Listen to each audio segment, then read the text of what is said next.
Аз бях само на 15 години, а той доста по-голям. Татко обожаваха песните на ладино. Шиехме дрехи по цял ден и на свещи до късна нощ, докато очите ми спираха. Всяко семейство си има своите родови легенди. Ето какво знам аз за историята на моя род. Прабаба ми по бащина линия живяла в Истанбул. До 1850 година родила няколко деца и всички до едно умрели малки. Когато през 1853 година се родил нейният син Яков, тя веднага го нарекла Меркадо, което на ладино означава откупен. Така че като дойде за него ангелът на смъртта, да не го намери. Затова дядо ми има две лични имена – Яков Меркадо Албухайри. Явно номерът минал, понеже ангелът на смъртта го търсил цели 80 години и накрая го намерил. Дядо бил амбулантен търговец. Продавал сладкиши и бомбони, които носил в торба на рамо.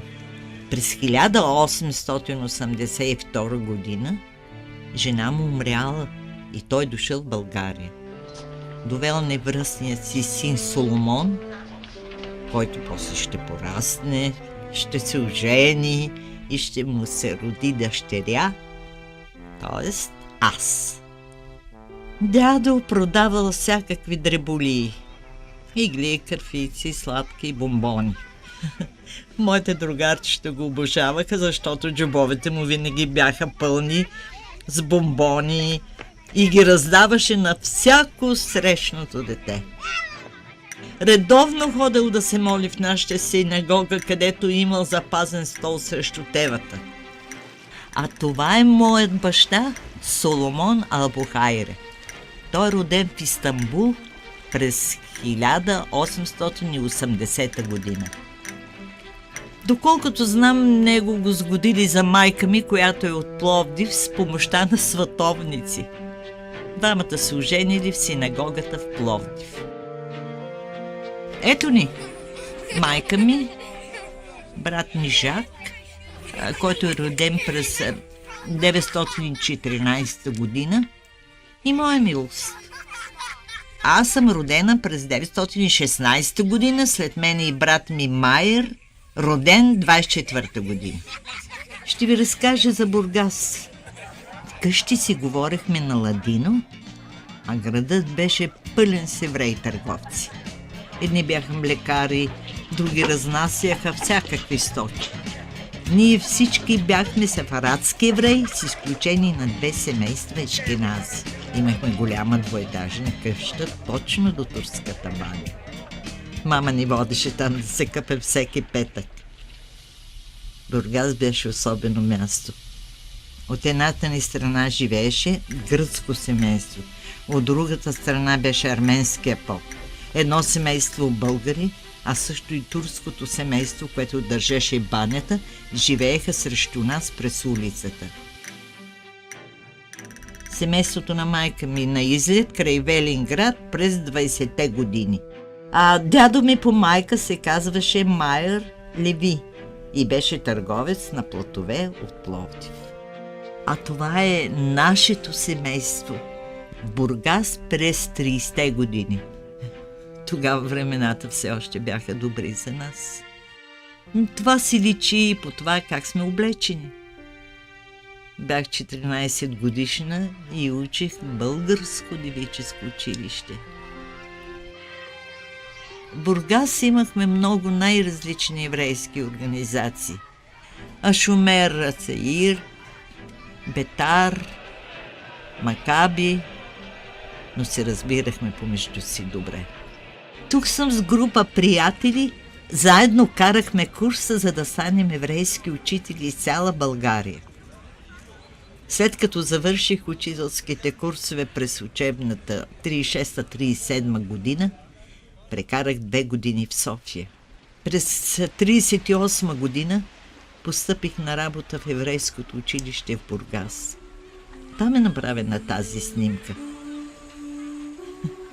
Знаете ли, и до сега си спомням свежия солен въздух край брега и чувам глъчката на хората във водата. Помня и тази рокля, беше розова.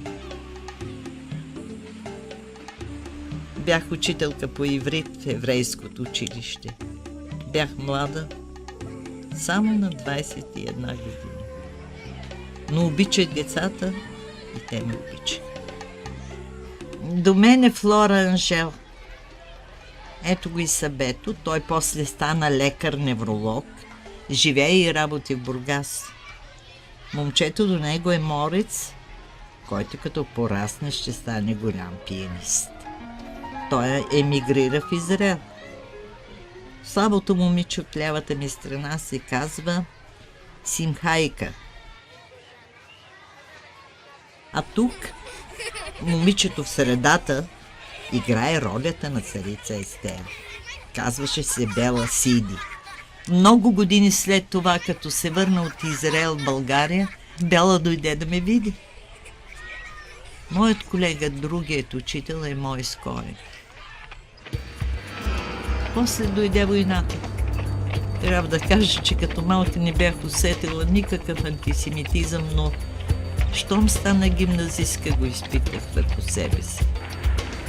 През 1941 година ни накараха да закрием еврейското училище. Трябваше да нося жълта звезда. Беше абсолютно задължително за всички ни. Ако не носиш и те хванат, затвор. Не можехме да излизаме навън след 9 вечерта, а в някои градове на евреите беше забранено дори и да пазаруват през деня. Започнах работа в бомбонена фабрика, защото трябваше да свързвам някак двата края. Там работехме заедно с брат ми Жак, докато него го взеха в лагер за принудителен труд.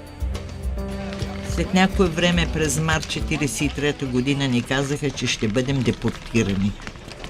Длъжни бяхме да приготвим всичко. Баща ми беше много болен, но въпреки това се приготвихме. Товарните коли бяха спрели пред къщи. На определения ден всички се бяхме събрали и чакахме. Изведнъж ни казаха, че всичко се отменя и че си оставаме вкъщи. Всичко, което се знаеше, беше, че и нашите ни карат в Полша, както евреите от Беломорието. Разбира се, не знаехме какво става в Полша. По-късно разбрахме, че сме имали голям късмет.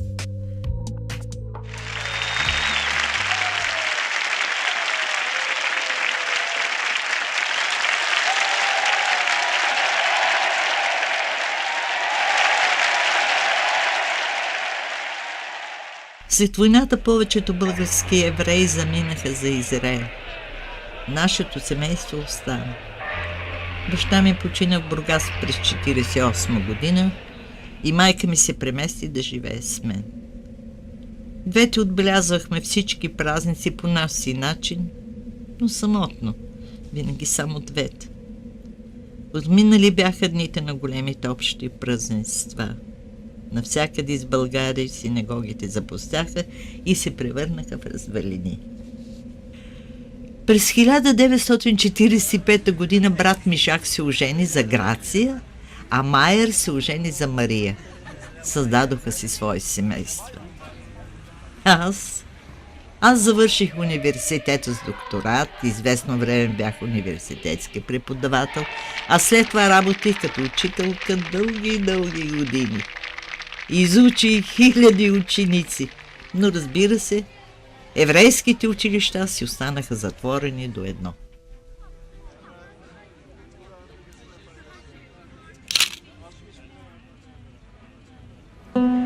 Дойде 1989 година с големите промени и макар че бях вече пенсионерка, се втурнах да помагам, за да възстановим еврейския живот в България. Едно от първите неща, които свърших, беше да помогна да основем клуб Здраве. После с моите приятели организирахме клуб на говорещите иврит. Сега вече си имаме и клуб, който нарекохме Клуб Златна възраст.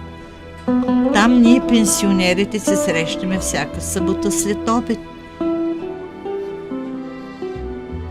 И си спомняме как живеехме в нашата сефаратска общност някога. Всъщност, не чак толкова далечното минало.